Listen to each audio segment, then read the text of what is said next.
Hello good morning to all of you. Welcome back to my channel Stree dream. कैसे हैं आप सभी? उम्मीद करती हूँ आप सभी बहुत ही अच्छे होंगे, स्वस्थ होंगे, खुश होंगे एंड अपनी अपनी लाइफ में बहुत ही पॉजिटिविटी के साथ आगे बढ़ रहे होंगे। मैं भी ठीक हूँ। एंड सबसे पहली बात आप सब ये बताइए कि आप सभी ने सीटेट का फॉर्म अप्लाई कर दिया या फिर अभी तक नहीं।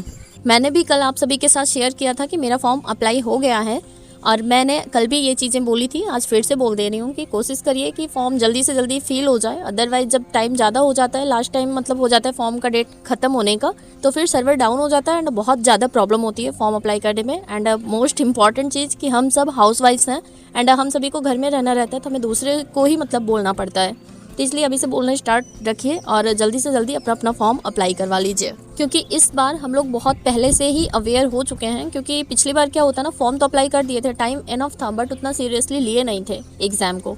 पर इस बार एग्ज़ाम को सीरियसली लेना है एंड अभी से ही लग जाना है, क्योंकि थोड़ा थोड़ा करके ना अभी 4 महीने का टाइम है, आराम से हम लोग सिलेबस कवर कर लेंगे। एंड कुछ लोग ये भी पूछ रहे हैं कि कोई पेड बैच लें या फिर यूट्यूब से ही पढ़ लें। तो फिलहाल अभी मैं भी कंफ्यूज ही हूँ कि मैं बैच ले लूँ क्या, क्योंकि कंटेंट जगह जगह से लेना पड़ता है तो प्रॉब्लम होती है। और मैं अपनी मतलब एक गलती और पकड़ पा रही हूँ कि मैंने आप सभी के साथ शेयर किया था ना कि बहुत सारे क्वेश्चंस छूट गए थे जो कि एसएसटी वाले पोर्शन के थे एंड इंग्लिश वाले पोर्शन के थे। और शायद मैंने इंग्लिश में और क्वेश्चंस अटेम्प्ट किए होते ना तो शायद मेरा हो जाता, बट टाइम कम पड़ गया था, मैंने मैनेजमेंट नहीं किया था टाइम का, इसलिए मेरा नहीं हो पाया था। तभी मैं थोड़ा सा कंफ्यूज हूँ एंड 2-3 दिन का टाइम दीजिए प्लीज़ मुझे। मैं भी ये चीज़ क्लियरिफाई करूँगी पहले कि मुझे बैच लेना चाहिए या फिर नहीं लेना चाहिए। क्योंकि अगर आप लोगों को लग रहा है ना नहीं हो पा रहा है तो बैच मुझे लगता है ले लेना चाहिए, क्योंकि बार बार 1100 का फॉर्म 1300 का फॉर्म मतलब अप्लाई करने से बेटर है कि एक बार फॉर्म अप्लाई करके, अभी ऑफर भी चल रहा है सचिन अकेडमी पर।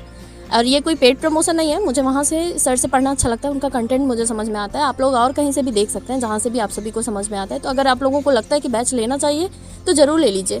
बार बार फॉर्म अप्लाई करने से बेटर यही है कि बैच ले लेंगे, एक जगह से अच्छे से पढ़ लेंगे और हम लोगों का एग्ज़ाम क्वालिफाई हो जाएगा। क्योंकि अब लेवल ना हमेशा बढ़ते ही जा रहा है एंड हम सभी को अगर अपनी लाइफ में अब कुछ अचीव करना है ना तो बिल्कुल सीरियसली सारी चीज़ों को लेना है एंड बहुत ही कहते हैं ना फूक फूक कर कदम रखना है। तो उस हिसाब से कुछ चीज़ें करनी पड़ेंगी, क्योंकि अब टाइम नहीं है, ऑलरेडी काफ़ी ज़्यादा लेट हो चुका है। अब जो टाइम देना है ना वो एकदम ऑनेस्टी के साथ देना है, ताकि अब ना कुछ रिजल्ट हम लोगों को भी समझ में आए, ताकि एग्ज़ाम वगैरह देना तो कुछ समझ में आए कि हाँ एग्ज़ाम दिया है।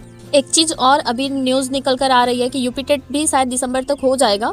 तो अगर सीटेट निकल जाएगा तो वैसे भी हम यूपी में भी एलिजिबल हो ही जाएंगे, तो हम पूरा फोकस सीटेट पर कर लेते हैं। सीटेट अगर क्वालिफाई हो जाएगा ना तो फिर हमें यूपी टेट नहीं पढ़ना पड़ेगा एंड इसको ही हम कंटिन्यू रखेंगे, क्योंकि ये सारा सिलेबस टीचिंग एग्जाम में काफ़ी ज़्यादा हेल्पफुल रहता है।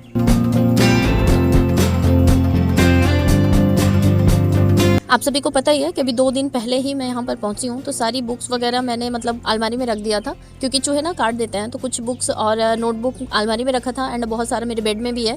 तो आज मैं निकाल कर देख रही थी, क्योंकि आप सभी से शेयर किया था कि मैं कहीं शिफ्ट करने वाली हूँ, तो फिर सारी चीज़ें मैं चेक कर रही थी कि कौन सी बुक मुझे ले जानी है और कौन सी नहीं ले जानी है। मैंने अपनी शादी से पहले की सारी बुक्स मतलब जो भी नोट्स बनाए थे ना वो कलेक्ट करके रखा है। और यहाँ पर देखिए देख कर ना मुझे बहुत सारी मतलब हर पेज के साथ मेरी यादें जुड़ी हुई हैं। मेरा ऐसा कोई भी दिन नहीं होता ना जिस दिन मेरे मतलब मुंह पर पढ़ाई का नाम ना आए। इतना ज़्यादा मुझे पढ़ाई से लगाव है और मैं मतलब इतना ज़्यादा कहते ना पढ़ाई करने के लिए मरी जा रही हूँ। आगे क्या होगा क्या नहीं होगा पता नहीं, बट ठीक है, कुछ कह नहीं सकते अभी। कि जब मैं बहुत छोटी थी, मुझे याद है जब मैं फर्स्ट क्लास में पढ़ने गई थी, शायद मैंने एक बार पहले भी आप सभी के साथ शेयर किया था, पर आज मैं फिर से आप सभी को बताती हूँ कि जब मैं मतलब मेरी मतलब मम्मी पापा के साथ रहती थी जब सूरत में। मैं मेरे भैया मतलब मुझसे बड़े हैं 2 साल भैया, और वो junior KG senior KG and KG nursery क्या होता है मतलब वो सारा क्लास करके फर्स्ट में गए थे। तब तक मैं स्कूल नहीं जाती थी। और जब भैया फर्स्ट में गए थे ना तो मैंने आप सभी को बताया था ना कि मेरी मम्मी वहाँ पर मतलब आसपास में अपने जो छोटे बच्चे रहते थे ट्यूशन देती थी, तो मुझे सब कुछ आता था एंड मैं ज़बरदस्ती करके स्कूल गई थी कि सब लोगों को, दीदी को भैया को आप भेजती हो, मुझे घर में रखती हो, मुझसे बर्तन धुलवाओगी, ये सब करके ना मेरा मतलब एडमिशन मैंने रो रो के कराया था। एक दिन मेरे दिमाग पर चढ़ गया था नहीं मुझे स्कूल जाना है। दीदी और भैया चले गए थे, उसके बाद मैं पूरा दिन रोई थी। फिर मेरी मम्मी फ़ोन नहीं था सॉरी बुलवा के पापा को शॉप से, उसके बाद मतलब शाम के टाइम वहाँ पर मतलब सुबह में भी स्कूल चलता है और शाम को भी स्कूल चलता है, शाम के टाइम भेज कर मेरा एडमिशन करवाया था। एंड वहाँ पर जब मेरा इंटरव्यू हुआ था ना तो मैं डायरेक्ट फर्स्ट क्लास के लिए सेलेक्ट हो गई थी। मैंने ना जूनियर सीनियर केजी ये सब नहीं पढ़ा है। मैं जब स्कूल जाना स्टार्ट की थी ना तो मैं फर्स्ट क्लास से ही गई थी, इसलिए मेरी पढ़ाई भी 1-2 साल आगे ही थी, क्योंकि मैं मतलब ये जो क्लासेस होती हैं ये सारी क्लासेस नहीं की थी नर्सरी वाली। और एक बात और बताऊं, जब मेरा एडमिशन हुआ था शाम के टाइम तो मेरे पापा मुझे मतलब एडमिशन कराने के बाद स्कूल में ही छोड़कर आ रहे थे घर पर, तब मैं रोने लगी थी। जाते टाइम मैं बहुत ज़्यादा खुश थी, नहीं मुझे स्कूल जाना है, मतलब मैं भी जाऊँगी, सब लोग जाते हैं। और उसके बाद ना वहाँ पर मतलब जब पापा छोड़ के आ रहे थे, मैं रो रही थी ना, बहुत सारे मतलब छोटे छोटे बच्चे थे। मुझे आज भी याद है कि 2-3 लड़कियाँ ऐसी थी। मेरा बहुत मन करता है काश मैं फिर से उन लोगों से मिल पाती, बट अब वो तो पॉसिबल ही नहीं है। कौन कहाँ गया होगा पता नहीं, बहुत टाइम बीत गया। तो वो लोग मुझे अपने पास ले जाकर बिठाई थी एंड पापा जैसे मुझे छोड़कर चले आए थे। फिर शाम के टाइम जब दीदी घर आ रही थी तो मैं दीदी के साथ फिर आई थी। मेरा ये जो पढ़ाई वाला जुनून है ना, ये स्टार्टिंग से ही था। मुझे कभी किसी ने बोला ही नहीं था। आज के भी बहुत सारे बच्चों को ऐसा होता है कि बोला जाता है स्कूल जाने के लिए। मैं शुरुआत से ही मतलब खुद से बोल कर गई थी नहीं मुझे स्कूल जाना है। एंड तब से लेकर आज मैं मतलब इतने साल हो गए, नियर अबाउट 30 साल की होने वाली हूँ, तो आज तक वो जुनून मेरा कम नहीं हुआ है। कहने का बस इतना मतलब है ना कि काश कि मैं मतलब जल्दी से जल्दी कुछ अचीव कर लूँ अपनी लाइफ में, मुझे बहुत ज़्यादा खुशी मिलेगी। मैं कभी कभी आप लोगों से कहती हूँ ना कि ऐसा मेरी लाइफ में क्या होगा, मुझे समझ में नहीं आता कि मैं बहुत ज़्यादा खुश हो जाऊँगी। शायद जब कभी मैं अपने पैरों पर खड़ी हो जाऊँगी ना, तो मुझे अपने लाइफ के साथ सबसे ज़्यादा खुशी वाला मोमेंट वही फील होगा। और एक बात और बताऊँ, स्टार्टिंग से ही, शुरुआत से लेकर जब तक मम्मी पापा थे, मम्मी मेरी बीमार हो गई थी, उसके बाद से ही पढ़ाई डिस्टर्ब हो गई थी हम लोगों की। कभी मैं शेयर करूँगी आप सभी के साथ कि मेरे पेरेंट्स के साथ क्या हुआ था। और तब से लेकर ना वो स्ट्रगल चल ही रहा है आज तक। मैं अभी आज अपनी नोटबुक देख रही थी ना, तो यही देखती हूँ कि यहाँ पर भी रहकर मैं इतना टाइम निकाल लेती हूँ कि पढ़ लेती हूँ। अभी मेरी नोटबुक में ये सब मैंने लिखा है, तो ऐसा तो है नहीं कि फेक लिखा है सब कुछ।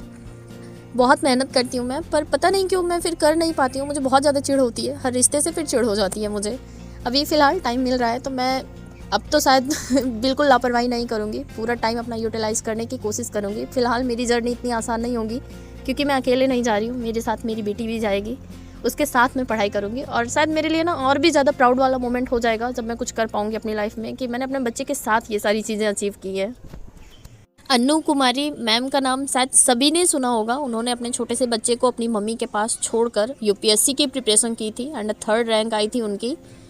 काश मेरी भी मम्मी होती ना। मुझे तो किसी के ऊपर ट्रस्ट ही नहीं होता कि मैं किसी को अपना बेबी दूं, कि कोई मेरा बेबी देखेगा। फिलहाल मेरी मदर इन लॉ की जॉब है, उनके पास टाइम ही नहीं है देखने का। एंड ऐसा कोई पर्सन मेरी लाइफ में है ही नहीं कि जो मेरा बच्चा मतलब देख पाए। उससे अच्छे तो मेरे मतलब आसपास के लोग हैं। अगर मुझे कहीं आना जाना होता है, एग्ज़ाम वगैरह होता है ना, तो वो लोग संभाल लेते हैं, पर मतलब ऐसे मैं नहीं छोड़ के जा सकती। फ़िलहाल ठीक है, चलेगा, मुझे कोई बात नहीं है, मैं मैनेज करूँगी। थोड़ा सा टाइम ज़्यादा लगेगा, बट करूँगी तो ज़रूर कुछ ना कुछ। तो फिलहाल आज आप सभी से काफ़ी सारी बातें हो गई, आज की भी एंड पुरानी भी बातें हो गई। और आज आप सभी को मैं फिर से रिमाइंड करा दूं, आप लोग अगर मेरे पुराने व्यूअर होंगे तो आप सभी को पता ही है कि आज मंगलवार का दिन है एंड मम्मी जी का फास्ट है। और मेरे देवर को वड़े खाने के मन थे, तो मैंने यहाँ पर वड़े मतलब बनाना स्टार्ट कर दिया था। मम्मी ने आलू वगैरह उबाल कर छिलकर रख दिया था, तो मैं यहाँ पर अपनी बुक्स वगैरह रख कर आ गई थी वड़े बनाने के लिए। और बस आज का ये ब्लॉग था, बस इतना ही। कल फिर मिलती हूँ एक नए ब्लॉग के साथ, कुछ नई बातों के साथ। तब तक के लिए बाय बाय।